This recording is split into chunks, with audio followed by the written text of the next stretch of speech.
All right. Thank you for joining me. I'm Nola Simon. I'm the host of the Hybrid Remote Center of Excellence. And today my guest is Dan Pontefract. I am pronouncing that correctly, right? Yes, you got it right. So we already off to a good start, Nola. I was practicing earlier. So, Dan, if you don't happen to know him, he is the author of now five books, one of which is coming out in October. Canada gets precedence, everybody else gets November. And he's done four TED Talks, and he is actually representing the West Coast here in Victoria, right? I'm in Victoria, BC, the better coast, sometimes we call it. I try to make sure I've got representation from across Canada. So I've got now two BC people representing on my podcast. I do have to get the prairies in at some point. So maybe you'll have to hook me up with I somebody can over help you there. with that. Yeah, Exactly. Yeah. exactly. That'd be great. So Dan has written a book which called Work Life Bloom. And that's very interesting to me because as I shared with him in an email, if you know anything about my personal story, my life has been a cycle of entertainment shifting between work and life. For example, in 2018, I had a massive car accident because I had pneumonia because of overwork and shut down the DVP. I destroyed my car, made a million people late for work.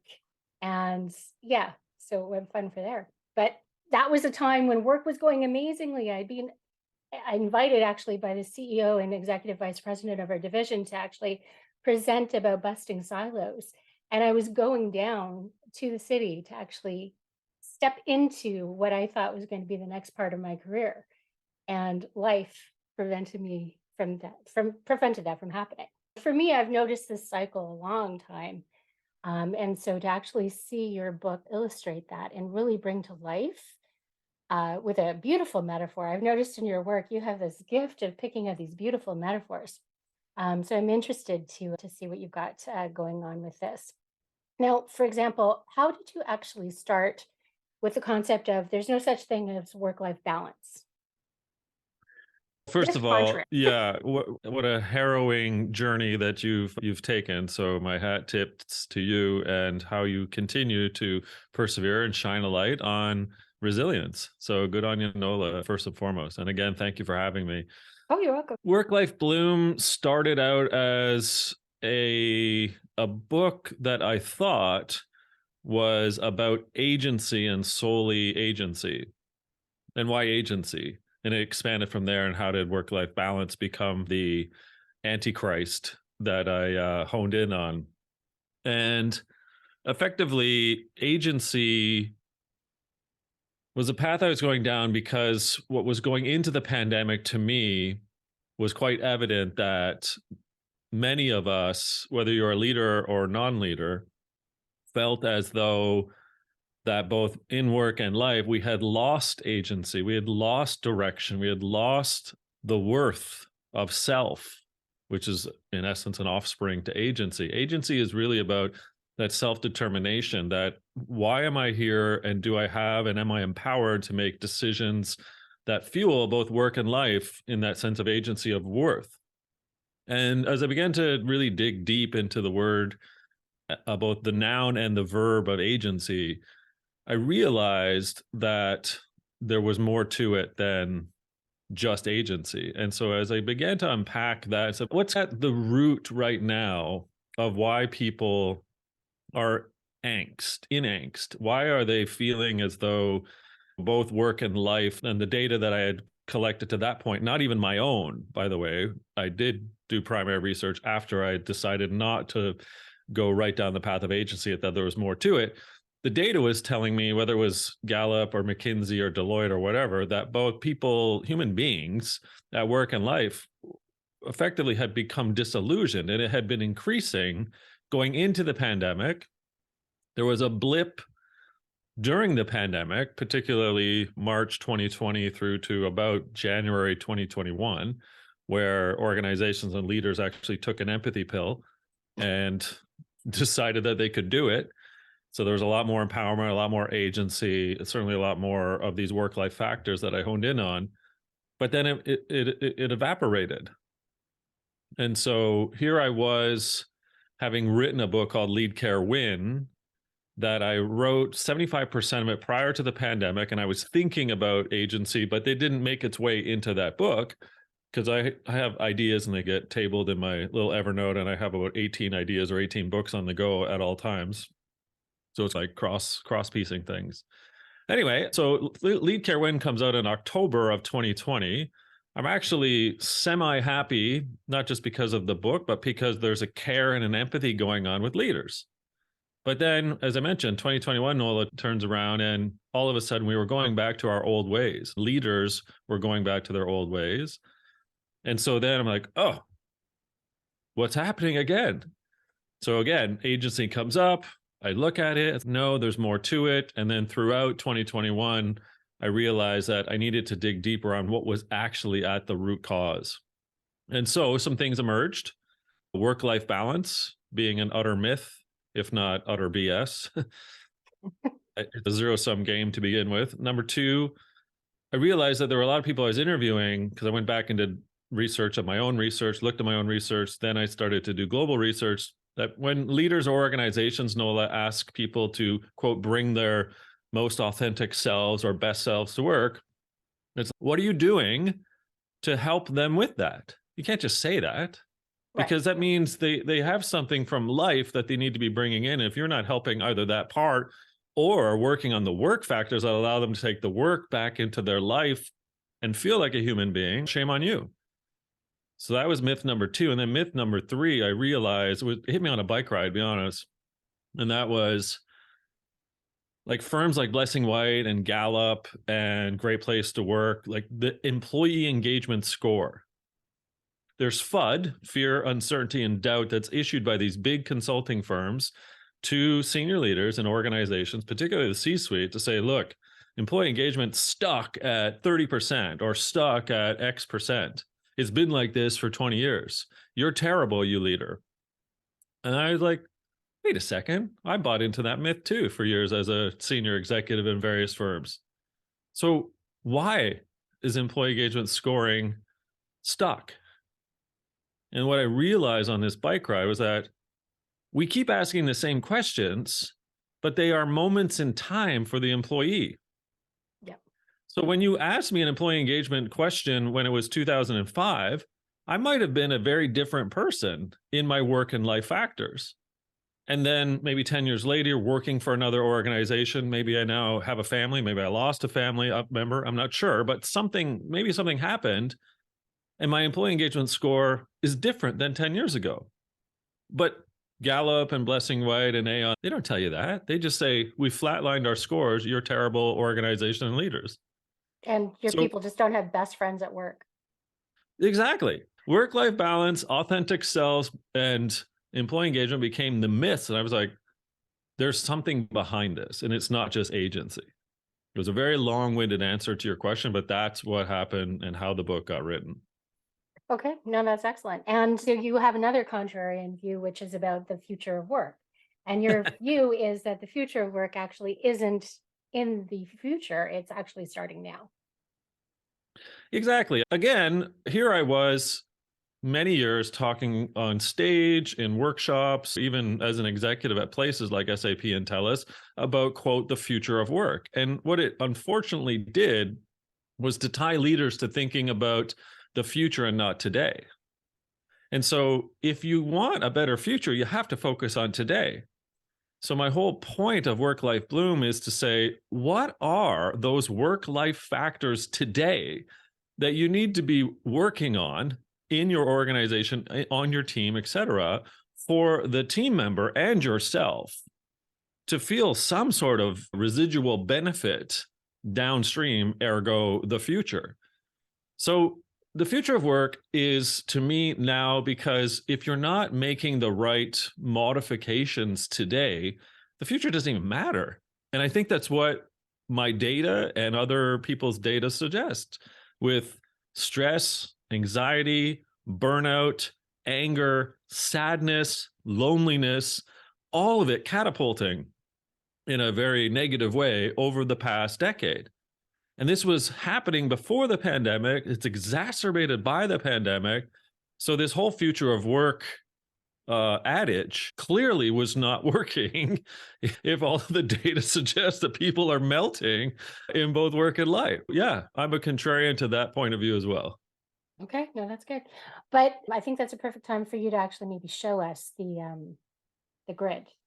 Oh, sure. Yeah. Okay. So That way if we you're can put it in listening, context. yeah, if you're listening, I'll explain it verbally. So imagine, first of all, an X and a Y axis. And on the X axis is life, on the Y axis is work. And why I do this is because, as I say in the book, you cannot separate work from life, yet work life balance is a zero sum game. So we need to be thinking about how life is integrated with work, work is integrated with life, in so much that they are different beasts. I don't suggest in the book, by the way, that work is separated from life, or is separated from life. I'm sorry. Work is something that we do, but when we say work is just a part of our life, then again, we're setting ourselves up for a zero sum game. Work on the y-axis, life on the x-axis. And my point is this. So what if, just very simply, life had a range between very clear, so my character, my attributes of what I am as a human being, that's what the life factors are, between clear and confusing. So somewhere in there, there's a range. But on the work or the y-axis, what if work was somewhere between amazing and awful? we have to remember, Nola, that life comes into work and work comes into life. So as a leader, thinking about my team members, whether you have a team of 5 or 500, everyone comes to work with things from their life, but then they bring their work into their lives later on. So I argue there's a fiduciary responsibility for you as a leader thinking about where people are in both their work and their life. So let's hypothetically say that work's going awful and life is confusing. I argue that you're in need of renewal. So we'll get to the factors, both the work and the life factors. But when your boss or your team or your organization just isn't clicking, there's something there. But then your life attributes, your life factors, the things that make you a human being are also not really clicking, and thus you're confused. You're definitely in need of renewal. The second of 4 personas I'm suggesting is called stunted. When life is very clear with the life factors that we'll get to that seem like you've got 5 or 6 of those 6 life factors in a positive means, but the work side is not going so hot for you, awful, let's just say, then you're stunted. And when you're stunted, that means that you need some work on the work factors. The flip side of that, of course, is when life and your life factors, your character factors, aren't really clear, so thus they're confusing, but work feels amazing, we'll get to why, then I argue you're budding. And this, why you're budding, is that you're close to the final persona, but you ultimately need some help. And that is where a leader can come in. And of course, the book is called Work Life Bloom. So not surprisingly, the final persona is called blooming. And that's when both work and life are kicking it. It's just awesome. Just let me quickly talk about the 6 work factors and the 6 life factors, because then we can dovetail from there. So Nola, what I discovered in my primary research was that there are certain factors that team members need or desire for them to feel fulfilled at work, which leads towards the blooming phase. And those factors are, I got to have a trusting environment. I got to feel like I belong. I have to be valued by my team and my boss. There has to be a purpose in that organization, if not team. I need to understand the strategy, and not just once a year through one PowerPoint deck. And there has to be reciprocal norms, which is really the culture factor, right? So that we collaborate, that we are aware of our processes, that I'm not confused ultimately about things on the work side. And then lastly, on the life factors, again, like characters. So what's my sense of meaning that I can bring into my work through life? What's my relationships in life? But also often we find that the most number of relationships people have are tied to their work. So what am I doing to build those up? My well-being. So is my boss, is my organization not taking care of my well-being, at least interested in it, so that when I go back, quote, to life, that I am well? And then the last 3, is someone helping me with my skills, like the development of me into a greater, better, different person? there's where agency pops up, the fifth of the six. So that's where it tucked in and where this whole journey of blooming started. So do I have self-determination and thus agency? And then finally, am I respected? So when I enter the community after a day's work, am I respected for who I am? Or am I disrespected because of some of the things that are happening to me at work that I'm transferring over to life? So there you go. That's the model in sum. And in some of your data, you actually said that it's what, 60% of people who actually need help getting to the blooming stage? I just so happened to have thought you might ask something like that. Here's so the global results, first of all, just under 10,000 people. So just about 5,000 leaders, 5,000 non-leaders across 11 countries, Nola. So I wasn't messing around when I said I really wanted to do primary global research this time. And so you're right. 41% of those that were surveyed and assessed find themselves in the blooming phase, which is pretty good, with the other 60 odd percent, 59% in one of the other three personas. So again, my point in the book is that you might take this assessment, which is free, by the way, for anyone now, and it might be different in a year's time or 2 years' time. The point of the work-life bloom assessment is to say, where are people right now? But what is it that's failing on some of those work and or life factors that then a leader or the senior leadership team need to be thinking about, so that we might help people in that particular phase of their work and or life to become a blooming individual. And the breakdown by gender was interesting as well. I got that too. That's so funny. Thanks for asking. It's as though we Like we're the rehearsed same this. person. It's like we rehearsed this, but anyway. And I also have leader, non-leader, if you want to ask that next. But Okay, so yeah. for those listening in, again, the breakdown was basically a 50-50 split between females and males. And yes, we, just for the record, we did ask non-gender individuals, but we got such a low sample size that we are not reporting on that, just to be very clear. So from a male perspective, 50% of males are, quote, blooming, yet it drops somewhat precipitously for females down to 32%, which is saying something in the data about what it is that we need to be thinking about that can create these work-life factors better, not just for all team members, but for females in particular. An 18-point difference between males, that to me is sad and frightening. So we need to do something about that. And then the last one I'll show you, and I'll shut up, is the leaders versus non-leaders, which again paints a pretty good picture, not a good one. So only, if you will, 48% of leaders are, quote, blooming, with another 52% in the other personas, but it drops for non-leaders to 26%. And given that we did survey 50% leaders, 50% non, and you see this drop like this, it's rather telling and sad, because what non-leaders are telling us is that we need more help from our leader to help us in this kind of work-life imbalance, and thus the integration that we're talking about here. Now, with gender inequity in the workplace, is there a correlation between the female and the non-leaders? So there is a slight bump from female leaders to female non-leaders in the blooming versus non-blooming, and I can get that to you in the show notes if you want, but I know Sure. there is a difference, and it is female leaders are definitely higher in blooming than non-female leaders, but it is a definite drop, again, female non-leaders in terms of blooming or not. And was there a further correlation with caregivers? Yeah, and that's the thing. I identified actually this part in the book. When we're talking about certain life factors, such as well-being, such as agency, such as respect, I make the point that, because I guess one thing I want to be clear also about is I asked 3 subjective questions, anecdotal. And we received, I think it was like 21,000 unique comments that we had to sift through as well, through the almost 10,000 people.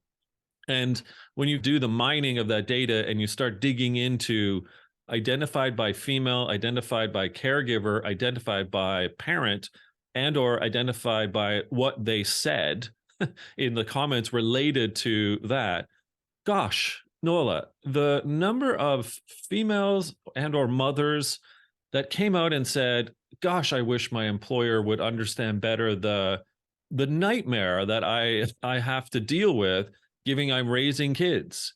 given that I'm trying to integrate my work and my life. I'm trying to be there for both. And so it really was painful to go through, but it also enlightened me and informed me as to what particularly male leaders need to be thinking about differently as they are more empathic towards what females have to endure between their work and their lives. And Thank you know you. what? Actually, I know we're recording today in mid-June-ish, but there are several very large multinational companies that are forcing their people back into the office. Yes. And whether BIPOC and or caregivers, there's some serious issues that these mostly white male senior leaders are suggesting, as if we weren't, as I mentioned during the kind of the pandemic era, we weren't doing well before. And so just to make people come in for the sake of, I just need to see you work, hammering away on a keyboard, to me says more about the trust factor of the work factor, right?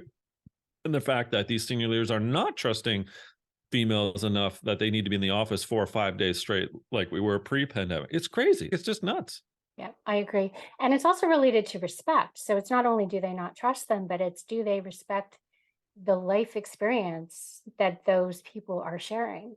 It's exactly it. Yeah, Right. exactly. And so, like, for me, that's why these 12 factors. So if I summarize right again, like the 6 work factors, the 6 life, that's why they're integral. They're related. They're integrative, if you will. And so to get to be blooming, as I mentioned in the book and the research that we did to come up with the model, you need 5 or 6 of the work factors and 5 or 6 of the life factors in any combination.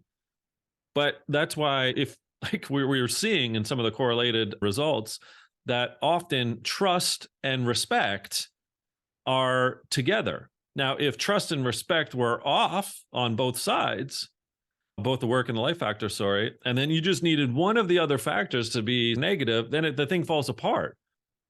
So that's why you can see I need to feel trusted at work, but I need to feel respected in life. If I'm not respected in life, i.e., the ability for me to work from home 4 days a week, and I'll come in one because my job is a desktop and half the time I'm on Zoom anyway. So why should I be in the office? I can help my family. That's the respect piece that we're looking for in life, which relates to the trust factor at work.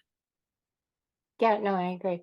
And it's interesting because, and again, I know you don't know me very well, but before my role was restructured, I actually founded an employee resource group for parenting and caregiving Huh. because I knew this was coming because I'd lived it since 2012. And that's where I'm actually leading into your comments about employee activism. If leaders are not actually taking the initiatives to trust and respect and invest in people and make sure that they've got what they need to be successful in both life and work, what's the end result going to be if people are not getting that support? So there's that dreary question, if I go tangentially to, I need a paycheck. I need to be able to feed my kids, pay the mortgage, the rent, go on the odd holiday, and so forth. With how am I being treated at my place of work, which extends, as I keep mentioning, right, into my life. Like the factors will spill over. So I I can see where team member activism, employee activism can play a part in shaking the tree, if you will, with leaders in an organization when they're completely in a buffoonery style, unaware of what's actually happening in the trenches in the with the foot soldiers. So examples, Netflix and team members basically saying to their CEO, why did we sign Dave Chappelle? What is this stand-up bit that he's doing? He's basically talking smack and nonsense about LGBTQ plus community. Do we believe in this? And their employee activism basically said to the senior leader and particularly the CEO, WTH, what the hell? Why, what are we doing? Now, what it did was it forced the CEO of Netflix to come out and say, you're right. I handled this terribly. I shouldn't have been essentially curt with my comments, because he basically came out and said, your employees, you don't have a say in decisions like whether we sign Dave Chappelle or not to a comedy special. But what it did was it forced the CEO to say to himself in this case, whoops, I'm an idiot. I shouldn't have done that. I'm sorry. And he apologized, which then hopefully plants a seed, perhaps pun intended, for the next time that CEO has to be thinking about what type of decisions can be made and how he might or she include people in some of that decision making, or at least opinions before decisions are made. And it's also living those values as well, too. For an example, the cast of Outer Banks is actually supposed to be filmed in what, North Carolina or South Carolina? And they're not filming there because of the state legislation is not supportive, And we right? can use that example and just down the coast a little bit into Florida and what Disney is having to do with the Governor Yes. DeSantis at this time in terms of various humanity and humane rights. So that's something that's going to play out obviously in the courts, and Disney is going to have to figure out a way to stand its ground despite what DeSantis is trying to do from a legislation perspective. It's just an abomination of human rights, clearly. Right. But there's a business activism, and thus, because employees already spoke to Disney and said, hey, WTH again, the CEO and team over there at Disney are in for a fight against the government of the state of Florida. And that's where it's interesting, too, because legislation isn't necessarily always in the best interest of employees, right? So there's two sides of it. Obviously, you want legislation is going to support your employees, but when legislation exists that isn't, where do you stand? And I think that's where a lot of employees are looking for their employees to actually step up and take a stand. Yeah, and there's this now new kind of balance, right? What executives are having to think about. What's the business consequence of sticking up for a human right, which is Right. just terrible place to be for society, particularly in certain countries. For example, when I read that companies have put together essentially a play deck, like a playbook that goes through the decision making processes of whether or not they should publicly respond to something that has happened in the public writ large. Are we And talking base they're, camp? yeah, exactly. Yep. So it's terrifying, the fact that C-suites have to now decide how, and I don't like the term, but they basically are putting together a how woke can we be Mhm. versus like the business consequences. And it's not about woke. That term has been stolen somewhat obviously. It's about thinking through the right humanity-based decisions. Like, you are we not all humans? like, so back to trust and respect, right? So for Right. kind of the work-life blue model, if you're an employee or even a customer, but if you're an employee and that your C-suite is not sticking up for something that is inherently wrong, how would you feel in your work life factors, particularly when it comes to things like respect and trust or purpose and meaning? Like, it falls by the wayside pretty quickly, hence the point of you then falling into budding, stunted, or renewal if you look at the model. Right. And people, that's where you get the internal videos that are then released, and it becomes a public relations nightmare. When you have a returning CEO from a telecom high tech company suggesting that A, he loves dogs, but I'm so glad that someone got rid of their dog to work harder, you got to ask yourself, what sort of street cred from a humane perspective does someone have like that? Yeah, exactly. And then when you become a meme and it's pity city, Yeah. and how is that endemic of like your brand? It's going to be constantly linked to your name as a leader going forward. Is that what you want your legacy to be? And that Hmm. really is what it comes down to, is the future might be now, but it is going to live on. So how do we get people to get closer to blooming, leaders included? That's such a tough nut to crack, but that's why I wrote the book. And I think you have to look at and assess your leadership, your organization's culture, the way in which that it's not or it is affecting these six work and these six life factors. And again, there's lots of organizations that are already doing this. And again, by virtue of the fact that when I see in the global data that we did, 41% of people are blooming, And we've now, since we released this assessment globally, just without the focus groups, we've got another 1,200 people that have taken the free assessment, and the data is basically the same. So it's just a little bit shorter. It's about 37% right now, people blooming. So there are examples of organizations that and or teams and leaders that look at the 6 work and life factors and say, okay, trust. What do we got right here? Do we trust? What are how are we making that happen? Are we consistent with it? And polling their teams, asking them, are we trust? Tell me, like, what's going wrong? And the ones that are more open and asking the factors of belonging, of are we valued? Are you valued? Do you feel valued? Do you understand the strategy? Like, again, having conversations and assessing where the teams are, the organization are on both of those work and life factors does wonders for whether or not they are trying to create the right conditions for those team members to bloom. Yeah, exactly. And I love that you said conversations, because it's not just about anonymous surveys.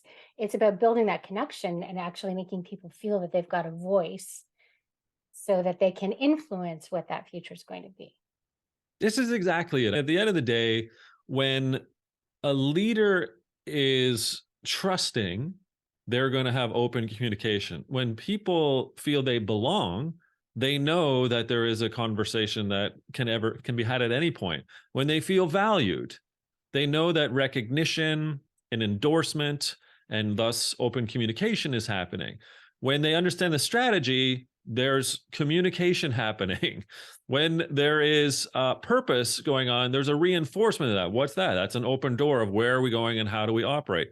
When the norms are affected, I'm obviously going through all 6 of the work factors, right? When the norms feel as though that it's not friction or sandpaper or nails on a chalkboard to get stuff done, there's a dialogue about what's working, what's not between the leader and the team. So that's just the 6 work factors. It's all about the openness, the coaching conversations, the quote open door policy, and just the way in which that the mechanisms of the team are set up so that there's dialogue. The Greek agora is another way to look at this. The Greek agora, a wonderful little metaphor of which anyone could just walk around in the agora and they just pontificate and ponder, and they get on a little soapbox and they'd yell at each other, but they talk about it. It was open. Why don't we have ourselves a Greek agora, Nola? Isn't that what Slack is? Sorry. A Greek Slack, yes. A Greek Slack. You would be safe enough to actually make sure that it's being recorded. Question for you. You tell a story about a retirement party that you went to when you were actually still at TELUS. And you told a story about this woman who had been with the company for 40 years. And she gave you advice about finding your people and to make sure that you always have people that you can relate to and how important that is. And I thought it was a beautiful story, but I also have worked for Canadian companies that are older than a century.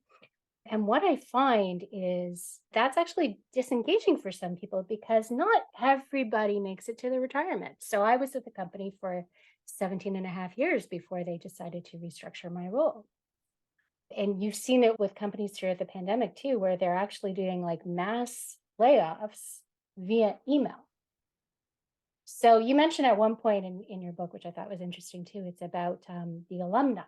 So it's not just the retirees, but any employee that you've had within your purview. You probably actually had many more employees who worked for you over the years than just that retiree group. So do you think that we actually need to revisit how we celebrate the people who've contributed to our success over the years? Oh, that is a wonderful question. And the mic drop answer is swear word yes. So I've lived by an adage, which I don't know where I picked it up from. I don't know if I invented it or it just stuck with me, but this was like 20 years ago. And it is as follows: my network is my net worth. And when, like a garden, you tend to the network, as I point out in the relationships life factor, which I do believe the leader has a fiduciary responsibility to help the team member tend to their garden of relationships, life just feels that much smoother. I think you have a more bountiful garden, if you will, when relationships are thought of as needing to be tended to. I agree. I've been fired before as well. And that's not fun when you're suddenly cut from what was your relationships. But instead of wearing a scarlet letter of being fired, how about companies use some of those work-life factors of belonging and trust and meaning, despite the fact that cost efficiencies have forced bean counters to say we've got to reduce headcount by X%, and you're caught up in that shrapnel, that we don't call them fired, we don't call them terminated, but that we've graduated them, if you will, into alumni, just like you might do in a bachelor's, master's, or doctorate in a higher ed. And when you think about the term alumni, that's right away saying I was part of something, but now I'm still part of a community that is post whatever X was. And you And can amplify the network science yeah, because all of a sudden you've got a huge number of people who are willing to actually step up and be an advocate for your company and your success. And you see that actually, I think it's Unilever who's actually got that flex program that they're working with. They're actually bringing in retirees and past alumni who maybe want to work part-time, or they want to develop certain skills and they want to work in different ways with the company even after like they've retired, for example, or left the company for whatever opportunity and doesn't necessarily work out. So that's where it's almost like a gig economy that you're creating, where you can actually bring people in who have specific skills that are still useful to you. And it's going to be something that actually makes it worthwhile for the company, but also for the people. couldn't agree more. In fact, that's what I point out in the skills life factor Yeah. is exactly that. Unilever, Novartis, Mm. really two good examples of big organizations that are inculcating a skills-based operating system, as they both refer to it as. And a skills-based operating system is a way in which to tap into the existing talent that's in the organization and finding ways to upskill, reskill in a sort of what I call horizontal ignition way through gigs, through short-term assignments, through rotations, through projects that might be Tiger Team like. But also, to your point, whether that individual worked for the organization in a previous life and can come back on an alumni gig basis, or just simply having part-time sort of gig workers who might be, quote, retired from even another organization, let alone their own, and coming back and taking on fractional work. This is all about the 1-2 punch, as I point out in the book, between relationships and skills. You can't not have one without the other in this day and age, hence it being a life factor that leaders need to tap into if they want to create the conditions for their organization to thrive in this day and age where a lot of people are not thinking about staying with one company for 17 plus years. Or those companies may not even exist anymore. There's so much research that's out now that's saying basically the companies that are actually Fortune 500 right now, probably they're not going to necessarily last that much longer, because it used to be companies would last forever. And now the average age life expectancy of a company is about 15 years.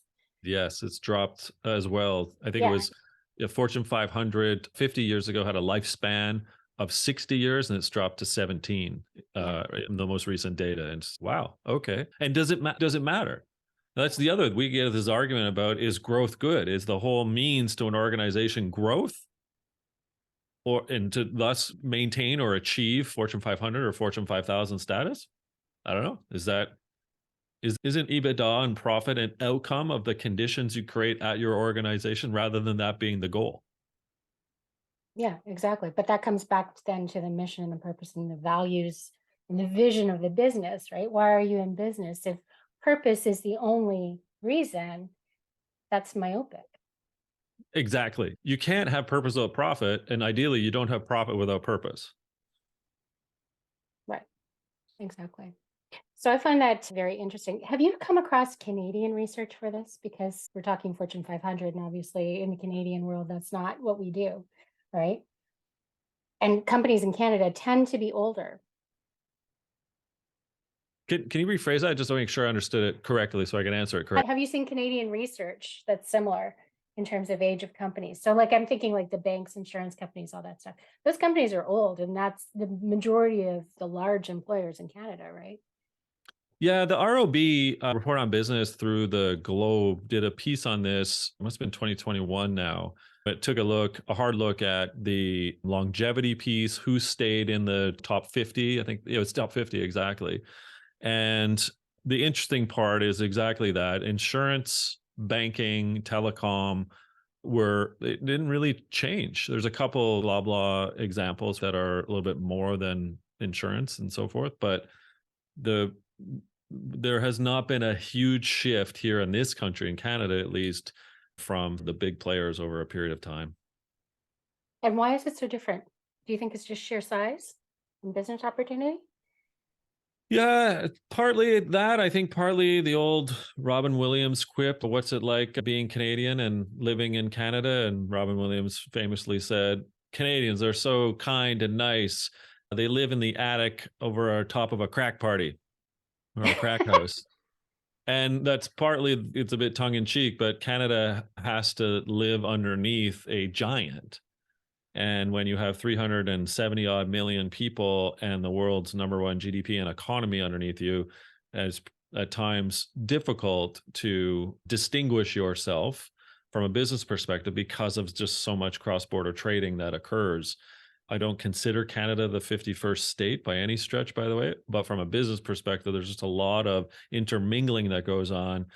And the need for Canada to disassociate itself from America, I think, is high, as folks like Mike Lazaridis and Jim Balsillie have been pointingly remarking over the past 10 years or so. We need an innovation engine here in the country if we want to distinguish ourselves and remain untethered from the US. Yep. Now you like what is it, Smartless podcast with Jason Bateman and yeah. Did you ever hear the episode that had Ryan Reynolds in it? I did. Did you pick up right at the end when they're telling Canada stories and Jason Bateman finally is, are we still talking about Canada? Yes, as we should though. I We should. often joke that I'm the very ugly Ryan Reynolds. I just want to ensure that we continue to punch above our weight, to distinguish ourselves, and to be proud of being Canadian. There's just so much good that we have done and will continue to do in the country, which is why Work Life Bloom comes out 2 weeks before anywhere else on the planet, to be honest. Yeah, no, I quite like that. I love that you tagged Ryan Reynolds too, which is why I made a point to mention him. So question for you. You also created playlist to go along with your marketing initiatives for this. Can you tell me about that? Thank you for that question. I guess I'm a wannabe DJ. I'm just really trying to be my best version of George Stroumboulopoulos, very famous Canadian, now Apple DJ. I used to DJ weddings. I used to DJ house parties. People would say, "Hey Dan, can you bring your bag of CDs and come over and DJ?" And I would exactly do that. And so it's never left me. I love music of most ranges, maybe not thrash metal, but the playlists are ways for me to think about the music. Sometimes it's what I was using in my studio to write, and sometimes they are just specific about how I'm feeling. And it's just how blooming is also homage to music. So how might we bloom from an oratory perspective? And the playlists do just that. Perfect. I was very glad to see Wham represented and Aha because we are the same age. So I was going through your playlist going, okay, yeah. That's excellent. And again, I like remixes as well. So some of those are the old days, being a kid from the 80s, the old 12-inch singles. I just loved some of those growing up, and I would scour the planet like Sam the Record Mans and so forth to find these 12-inch singles from the 80s. So good. Yeah, I love that too. So Sam the Record Man. Oh, I did interview Erica M. You mentioned George, so I'm going to mention Oh, Erica. Erica, good You have friend. to, I if you love listen Erica. to one episode of my podcast, go find the Erica M, Leslie M episode. Erica and Leslie, what a powerhouse, and their new venture is just amazing. So just love those two. They're amazing. Yeah, I was the first person to interview them together. Oh my That's my claim gosh. to fame. Funny Erica story. Last year, I was, speaking of Canada, I'm at a concert watching 5440. Yep. And Neil, the lead singer, basically comes on. It was an acoustic set, the first half of the two sets. And so he comes on, he starts strumming his guitar a little, he starts telling the story. He's like, And I'm like, I need to record this. I don't know where this is going. But so I start recording it. And he, about 50 seconds in, he's talking about Toronto, how this band from Vancouver and Victoria just wanted to make it, and they're in Toronto. And then there's this young woman who's a VJ at Much Music, whom somehow just decided to like our song. And so she advocated to get this video played, and it got on heavy rotation. So he's leading in, and then he just says, "This song is dedicated to Erica M." And so I'm like, I knew it. And so after he goes into, "Hey there, pretty girl," I turn the camera around, I face me, I'm like, "Erica, they just dedicated this to you." And then I click send on a text to her, and it was a little touching moment. Erica's great. That's cool. Yeah, no, it's quite fun. So yeah. Is there anything that we didn't cover that you wanted to make sure that we did? I think no. First of all, thank you for the invite. Maybe, well, the only other thing would be selfishly to say the Work Life Bloom assessment is available. worklifebloom.com/assessments. Anyone can take it. Find out what you are right now, and don't be beholden to those personas. You might be blooming, you might be stunted, you might be budding, you might be renewal, but that's okay. So worklifebloom.com/assessments. If you're listening, and if you're watching, you can take a QR code snapshot from the screen there as well. Yeah, like any good garden, there's seasons. That's what I was getting for. My metaphor is Exactly getting right. away from me. All good. Anyways, thank you so much, Dan. I really appreciate it. I appreciate the conversation, Nola, and how extemporaneous sometimes we can go and be and learn from one another. So that I appreciate greatly for your candor and your preparation, but also just the tangents we took. I loved it. Thank you. Okay, no problem. That tangents are right up my alley all the time. Thank you.